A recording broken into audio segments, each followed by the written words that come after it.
I just need some time to be alone and think. Only 2 episodes into the season, and Twilight's School of Cowardice isn't even brave enough to show its face. Spike helpfully gives us a recap of the recap we just saw.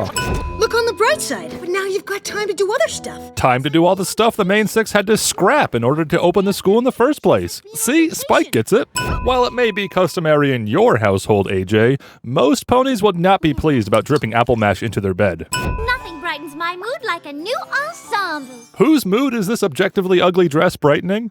The rest of the main 6 failed to help Twilight even after their extensive Operation Cheer Up. Yet, somehow, Starlight Glimmer can. Forget having friends who care about you. Having yes ponies tell you what you want to hear is much better. She's become more OP than the power of friendship.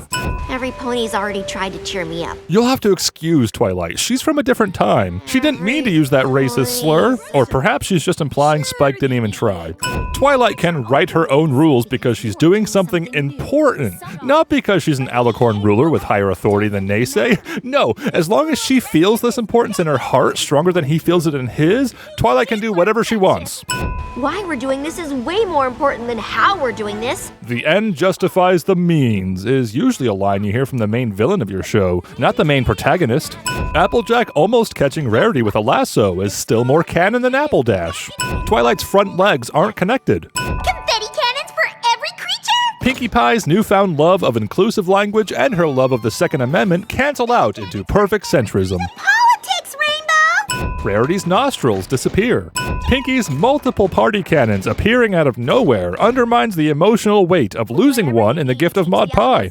We don't have any students. A mere 5 students left the school on bad terms. What about the dozens of other students? Do they just not count because they're ponies? Our student is gone! That's why they're sitting on their butts doing nothing. Do you really expect these friendship-lacking creatures to search for their missing children without help from an almighty pony? Canterlot had the perfect opportunity for a throne room redesign after the Storm King destroyed it, but instead, the redesign suddenly existed during the movie, was destroyed at the end of that, then meticulously recreated here for some reason.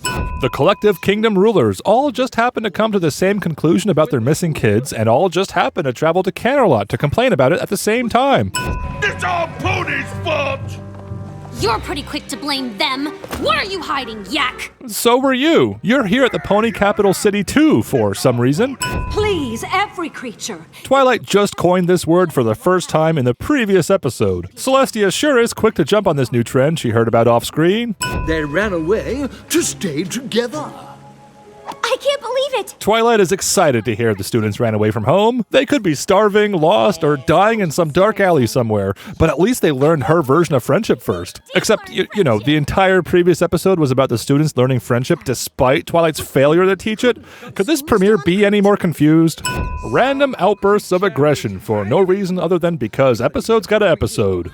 There has to be some driving force, some motivation, some reason for them to suspect one another, but none is presented. Imagine if each kingdom had clues pointing to each other and we later learned that Naysay was behind the whole conspiracy. But no, that could actually give us an interesting story where characters have agency. By writing the creatures as a group rather than as individuals with their own personalities, motivations, and experiences, the episode itself supports Naysay's position of ponies versus non-ponies. The show has already handled concepts of bigotry and literal tribalism in ways that were much more compelling. In other words, the more this episode tries to hit us over the head with inclusiveness and diversity, the more it self-incriminates for being the opposite of what it preaches. The friendship team assembles to play detective and track down the missing students. Naturally, they do this at Sugar Cube Corner. Not because this makes any sense whatsoever, but because then this can happen. How convenient! Don't you just love when characters have everything dropped in their lap and never need to think for themselves? They're probably just off hiding somewhere. Just like my parents. Episode hinges on Sandbar being a conspicuous, cupcake-loving dum-dum. He could have just come back later, and the main 6 would have been none the wiser. Sandbar was friends with all of the missing students. Fun fact. Sandbar was assigned to every single class the non-pony students had for a reason.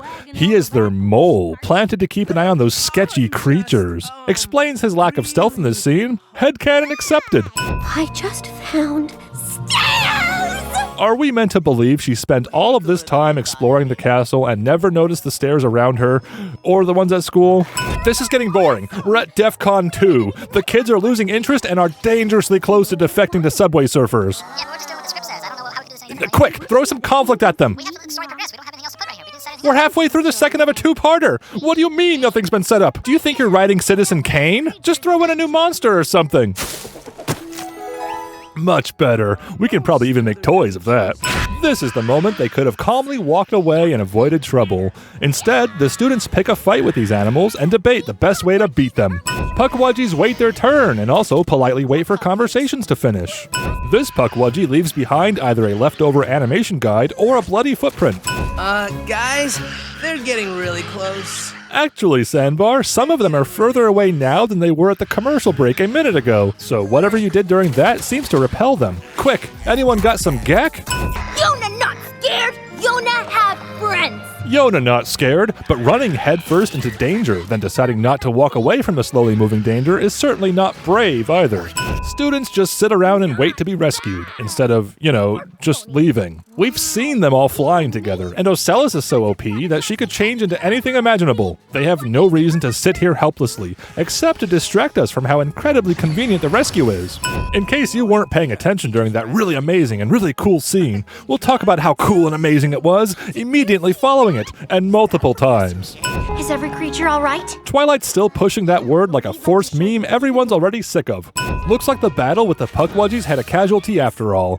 Poor Rainbow Dash was chopped in half. With class run my way, it'll be 220% cooler. What do you mean Season 8 doesn't have the same charm? It's got plenty of references to past seasons, and that's basically the same thing, right? Fluttershy apparently retrieved this book from the water, but why did she bring it all the way here at all? And how is it possible for Fluttershy of all ponies to use it to hurt an animal? Fluttershy better get some punches in her sin card, because that's another 3-in-1 sin, and she's also due for a freebie. Oh look, it's the collective students, the collective main 6, and the collective kingdom rulers. For an episode with so many characters, it's a shame we don't hear from any one of them. There are so many characters, in fact, they deleted Spike to make room. We're going back to school. How? You can't even get inside. Thanks for the convenient line moments before Twilight opens the door, Ember. But also, you have wings. You could easily fly into the school's courtyard. Chancellor Naysay accuses the collective creatures of being unpredictable and dangerous. Then the collective are very eager to prove him right, and it takes a pony to de-escalate things. It's true that my School of Friendship is EEA unaccredited. Look, she said it without doing the eye thing.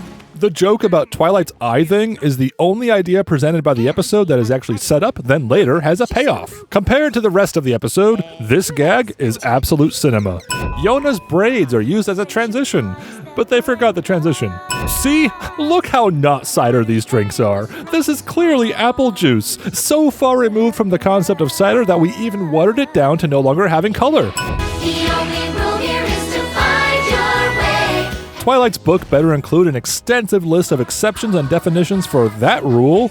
Hello, my name is Robert McRobbie-Pants, and my way is inside the Ponyville Bank Vault. Yona's braids and ears are missing. At this rate, we're losing a piece of her in each episode, and there won't be anything left.